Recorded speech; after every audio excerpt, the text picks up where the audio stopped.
Hi everyone, thanks for coming. My name is Courtney. I'm here with Phoebe. We're from UCONN, and we're going to give you a quick lesson on how to teach successfully.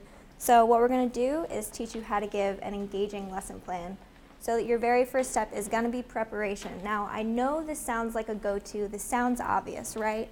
But honestly, your students are going to know when you're not prepared. They're going to hear it. So what you've got to do, you've got to speak with passion, you have to speak with a smile, right? Got to make it really engaging and exciting. So next here we have to plan specific learning activities. Can we stop for a moment? I was actually going to hold questions till the end, if that's okay. Yeah, but I think we've all been to enough lecture-style meetings. It's pretty boring. Can we do something, since this is about engagement after all, can we do something more engaging? Well, yeah, we have some activities planned. It's going to be great.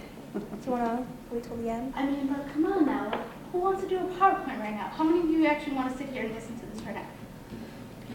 We have hands. You want to do something different? Is everyone too bored with this? No, let's do something different. Let's change it up for once. You know what? You're right. You're absolutely right. So is this engaging, guys? Was that fun to listen to? The same old boring PowerPoint, right? Yes. What we want to do is invite everyone for just a minute to close your eyes, relax your body, and start to think, not with your mind, but with your heart. What I want you to do is think about what really engages you, what inspires you. Think about your favorite class, your favorite professor, and feel how that made you feel. Don't think too much about it. Don't think of the content. Just think of what makes you happy, what makes you inspired and really engaged.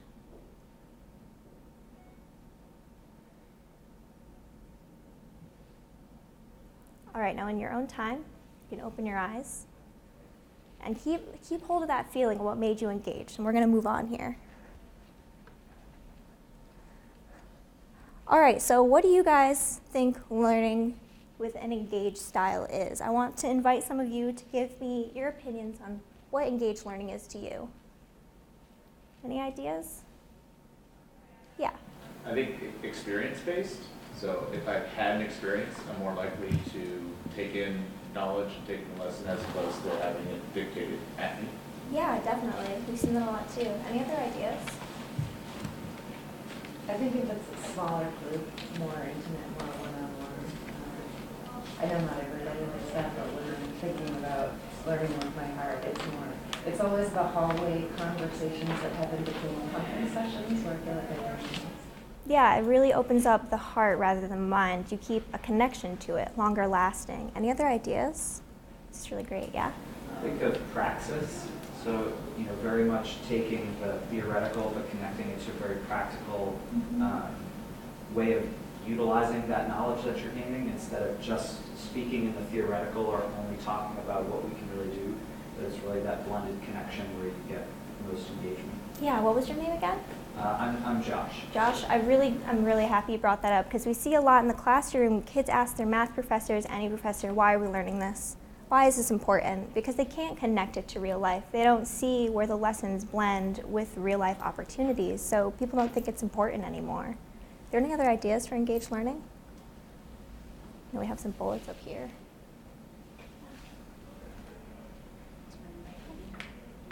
Yeah, actually, so we have our professor here with us today. This is Phoebe Godfrey, everyone. She has been able to implement sustainable pedagogy into her classroom setting. So what I want to do now is invite you to explain your steps to get there and maybe some difficulties along the way.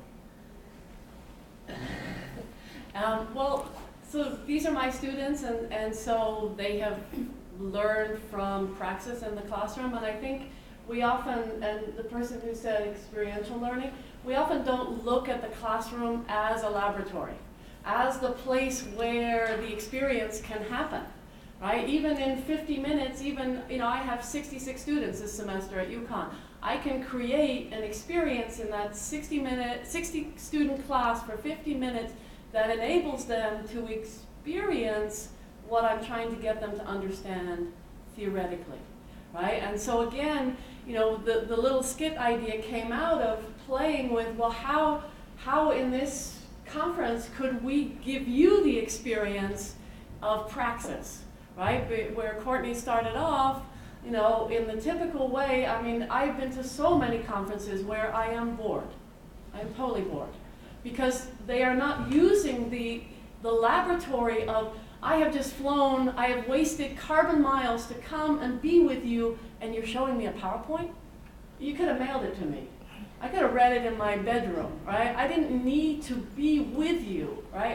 And we miss that opportunity of being in physical space as that moment of real-time transformation, right? And so, the students came up with, let's do a skit and kind of play with it. And I just want to throw it back out to you because, my role is not to lecture, ever. It's to give people an opportunity of creating an experience. So, I don't know if that's... Yeah, that was perfect. Thank you. Okay, excellent. So, again, the goal of this thing was to practice how to do engage in pedagogy by doing an engaged conference session. So, do you want to, Jess, you want to pick up? So now we're going to just share with you our own experiences with our class. And for myself, it was a very different class in the beginning.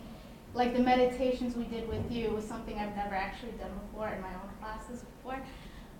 So it was kind of shocking to me. It was very different. And I found that kind of style, doing meditations, and she even did story time, if you guys remember in kindergarten, where they actually sit you down in a circle and read stories to you. We actually did that in class. It was something that I found actually very interesting and was fun. And the more I had fun with it, the more I actually learned about it. And I found that I wasn't just learning about a single subject. I remember one of the classes I was taking with her was about education. But I wasn't just learning about education, I was learning about how education applies to everything else in society. You want to share some of yours? Yeah, definitely. In Phoebe's class and in a very, very few others, I've been able to not just learn the subject, but apply it to my life and grow from it. I think after taking these courses that education should really be about personal growth and not just rote memorization. So I've been able to find myself more clearly and define who I am more clearly, and I think that's really important in education. To do that, we can't just look at logic-based thinking, we can't just look at the mind. We have to incorporate the spirit, your emotions. We have to incorporate a lot of different spheres of our being, which is really crucial and critical for learning. So I know we have a couple bullet points up here. We talk a lot about compassion and empathy. So how often do you guys experience compassion or empathy in your education? Any volunteers? It's okay if you say you haven't. That's fine too. Or even the words, where a professor or a colleague says, it's really important that my students develop empathy, or I want them to understand what the difference between thinking with your mind and allowing heart space to connect to that, right? Yeah, please. Well, kind of going with traditional education, empathy isn't, in most fields, isn't very marketable in terms of when students leave our university, they will be X amount more empathetic. That's not as marketable as accounting or any of these more, I guess, concrete as opposed to. Yeah. But why isn't it? Because this is such an important part to our society to make everything function as a whole. When we start to take that away, it becomes about memorization, about preparing students just for the workforce. And now we're starting to see, even in today's society, where it's people are especially the younger generations, they can't make their own critical decisions. You know what I mean? They have a lot of difficulty because all they're used to is memorization, and that's beginning to be a problem. So, any other thoughts about that? Yeah, I don't know if you guys ever know this. You go to class, you're really tired, you're not going to listen, but you're there just to be there because that's what you're supposed to do, right?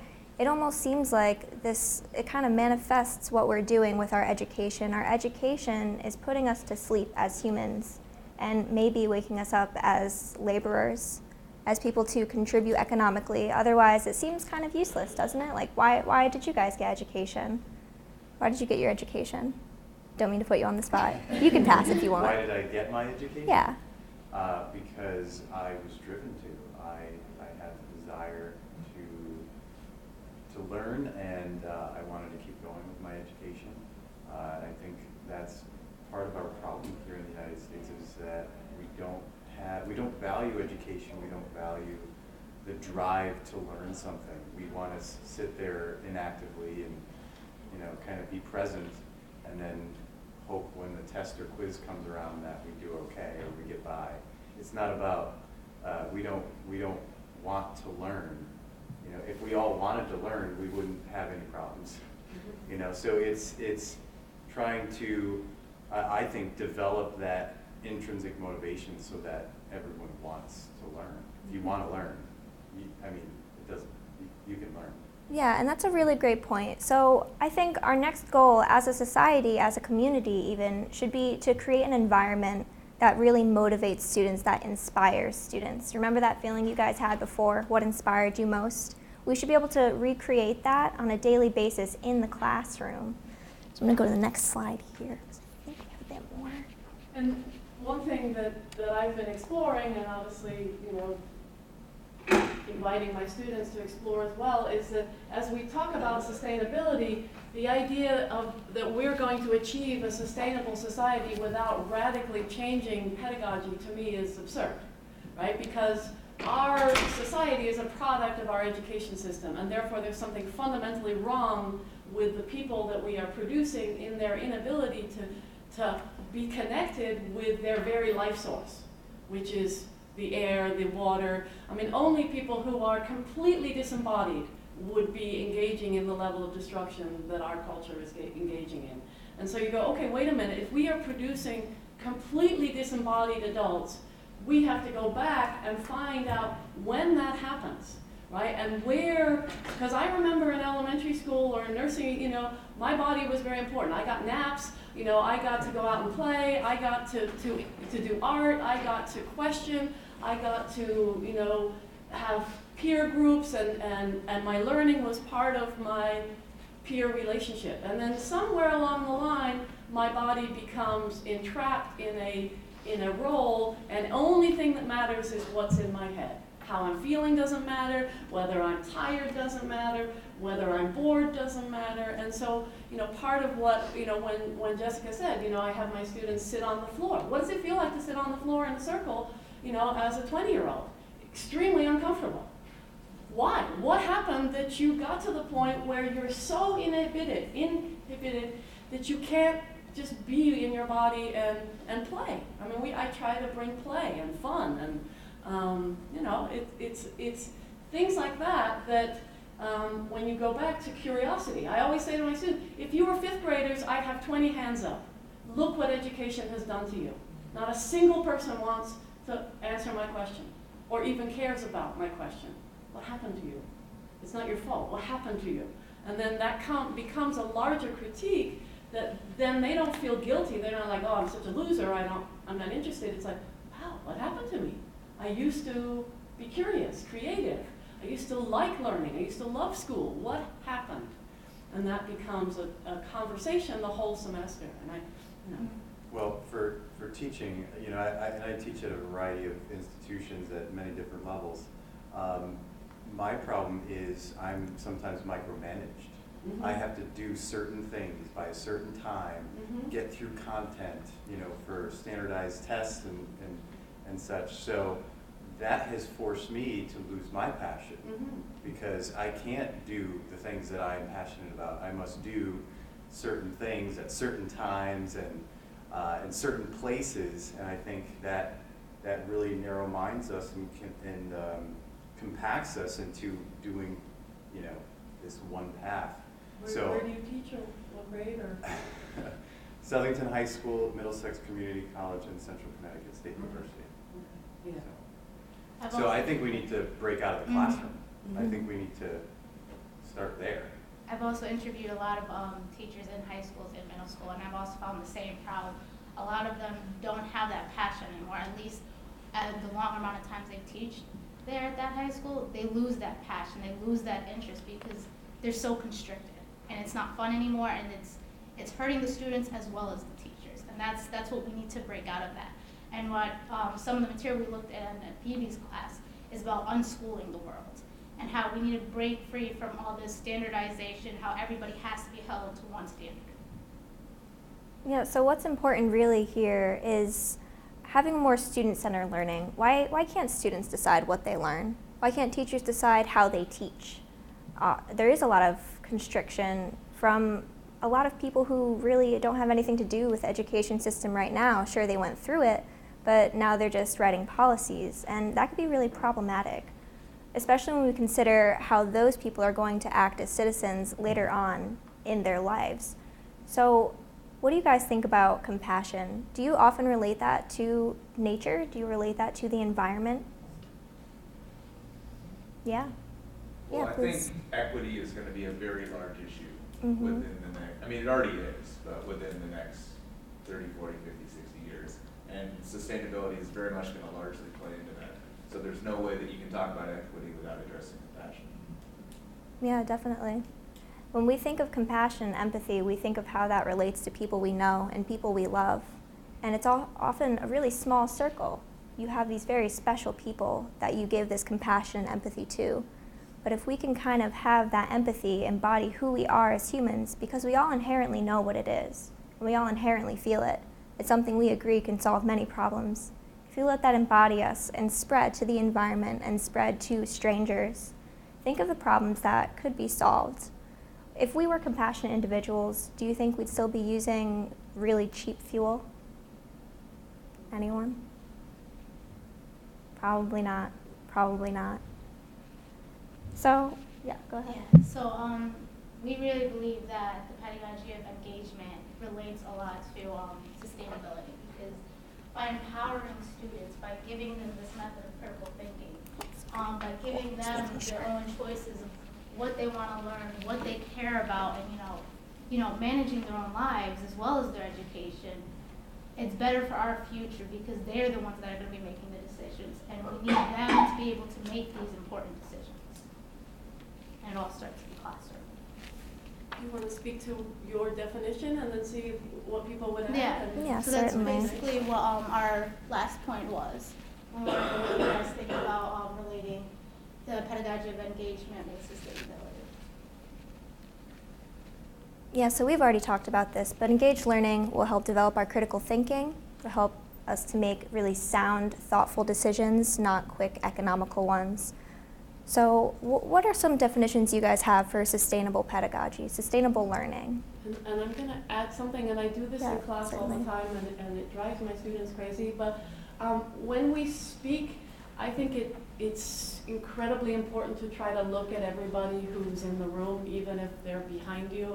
And one of the things that students do, and I notice all of you do, we always look at power, right? As if, oh, they're the only person who should hear what I have to say. And I like to say democracy begins with eye contact, right? We praise democracy up to the highest echelons in this country, and yet we don't even look at each other as important when we are all in a room. So if you do speak, I mean, invite everybody to listen, and it would be nice to also have comments go from him to another person in the room instead of they tend to go like this, where somebody speaks and then the person in power speaks and then somebody speaks and the person in power speaks. So does that make sense to people? Do you notice that in your classrooms and are aware that, even if I want to comment about, what's your name? Troy. What Troy said, I'll look at Courtney. I'll be like, so he said da-da-da, and I'll say to my student, why don't you look at Troy and say what you said was kind of interesting? It's uncomfortable because then Troy and I are now in an intimate moment. I would be much more secure if I could talk about Troy looking at Courtney and talk about him as if he's on another planet. So again, I invite that, right? I mean, Yeah. does that Yeah, something definitely. that you guys remember? And something else I do want to add, for anyone who's feeling a little uncomfortable, you're not used to this, I know I wasn't when we first started. When you answer, don't answer as if it's a question, because you're giving some really thoughtful opinions, some really thoughtful answers. So don't say, maybe it's this. Just tell me what you think it is. Any volunteers? Yes, please. I just taught a class last year at a self-directed learning school for teenagers, and it was really bizarre. There you go. It was an excellent environment. It felt fringy and weird because the kids had there were pets that they could play with, snakes included, and bunnies, and so you were trying to teach to the kids, and they were, you know, really distracted by the snake that was wrapped around their neck, or, but it was, but it honestly felt like a much more desirable environment to learn in to me, because the kids were kind of doing what they wanted to do. They were in flow. And so I kind of felt like it was a way of presenting some information, some of which they would take up, some of which they wouldn't, and that was probably fine. And there weren't tests, but I have to say, like, the whole time I was in that experience, it felt fringy and weird. Mm-hmm. And I thought, but it also felt much more right and true than the way I remember having learned in school. So I wonder, I mean, this sounds very lovely and theoretical. I think, as you were saying, Troy, like, when the rubber hits the road and you're actually a practitioner out there and you're conforming to rules and policies, it's pretty hard to bust out of that, and it feels weird. I think of it like trying to fix a car while it's moving. Because we're constantly moving forward in education. There's constantly new, you know, pedagogies, and yet we're teaching and then trying to change it at the same time. So I want to stop, change it, and then go from there, but it doesn't seem like it's an option. It's interesting because you said when you taught that they would take, some of them they took in, some of them Can you they just didn't. speak up a tiny bit? Oh, sorry. It's interesting because she said when she taught, some of it the kids took in and some of it they didn't. Yeah. But that's true when you teach anyway. Mm-hmm. Some That's things are a good retained point, yeah. and some things are not. Yeah. And Yeah. it's kind of nice that they get to pet whatever animal, be it a snake or not, you know, while they're learning, because maybe that helps them. You know. In my experience, anytime I've ever been in a classroom setting, I learned best when the teacher was passionate. You know, I had a teacher bang on the desk one day. Nobody ever said life was easy. No, fair. That was it. Nobody ever said life was fair. He was banging on his desk like, oh, you must be going through something right now. But it was great. You know, it caught our attention, and you know, I remember that. And then, you know, anytime you're engaged in the classroom, like we had a debate one day, you know, you have debate, 2 teams in the class. That class I remember. If you ask me about most of the other classes where you're just, they're up there with PowerPoint presentation or whatever, I couldn't remember most of those classes. I mean, I know the material, some of it, you know, and some of it you don't. I guess one of my fears about all of this is that, so I feel like I'm caught in the middle. I'm certainly, you know, I play a dual role of evil administrator, even though I'm the sustainability officer at Connecticut College. But I still have to play by all of those rules, and I'm a part-time professor. So I get to have feet in both camps. And what I find is that I have the passion, and my students have the passion. And they have the empathy, and they need to continue to develop it. But what they don't understand is how decisions are really made, because no one ever teaches. So like my last class last Friday was about how endowments work and why all the decisions are based on money, right? But like, not just like we say that, but like why? Why is it really that way? How does an endowment work? How does it influence the way that we spend our money? No one ever teaches anybody that, right? So I think along with all of with the empathy and thinking with your whole person and all of that, I think something that we miss, and I'm coming from a place of privilege because my students have the time to learn that sort of stuff, right? Because I understand you get down into the lower levels and you don't have that sort of privilege of time. But what I think that the praxis for me, and happy to talk about this afterwards, I know we're running out of time, is that we also need to be teaching ourselves, each other, and our students how they can be part of developing the solutions and changing the car as it's moving. Because part of the problem is that no one understands how the car works. They know the car is there and they know it's the problem, but they don't understand how the motor generates energy to keep it propelling in the same direction. And once they understand that, they can be part of changing the way that process functions. It's a really great thought. That's one of the things why I think reflection and even meditation is so important. I tell my students, you're a social product. If you understand how your relationship to power, your desires, your thoughts about wants and needs work, then you will use that as a guide to understand how the larger system works. But not having that understanding of self, as Courtney said, you know, kind of prevents you from seeing how the larger system works. You want to just wrap it up? Yeah, definitely. All right, so those are some really great thoughts, guys, and I hope this sticks with you a little more than a regular PowerPoint. I want you to think about how we can become decision makers and how we can become critical thinkers, and think about how you can put these into lessons in your everyday life, and maybe if you can tell anyone, tell them how they can think this way. So really hold on to these feelings. Thank you for coming.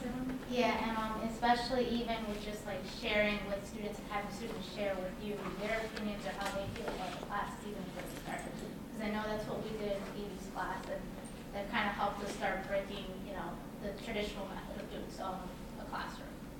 So yeah, thank you all for your opinions and sharing, and those of you who are still a little bit nervous, thank you for just listening. Yeah, we learned a lot too. Yeah. Thank you for coming. Thank you.